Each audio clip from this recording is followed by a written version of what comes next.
Q ভাই মনে করছেন আমার সুসু টুসু ধরছে এই জন্য এমন করতেছি? আও না না না, আর ভিডিওটা সান কুদ্দুর।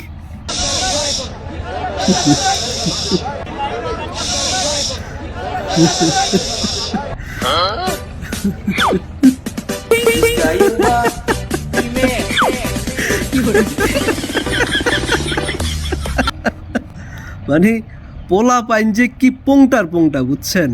কিসেরে কি করে ফেললো ভাই, মাথা মাথা, বুঝছেন?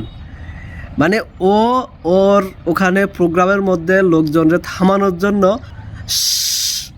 এমন করলো, মানে লোকজন থামবে, কিন্তু সেটাকে পোলাপাইন কি করছে, সেটা কাইটটা এরপরে একটা বাচ্চার ইয়ে লাগাই দিছে, বাচ্চা সুসু করতেছে আর সুসুটাও মুখের মধ্যে যায় পড়তেছে, এমন দৃশ্য। মানে তোরা আর ভালো হইলি না ভাই, তোরা যে কোন লেভেলের, মানে এগোরে আবার রাজনীতিবিদরা টক্কর দিতে যায়।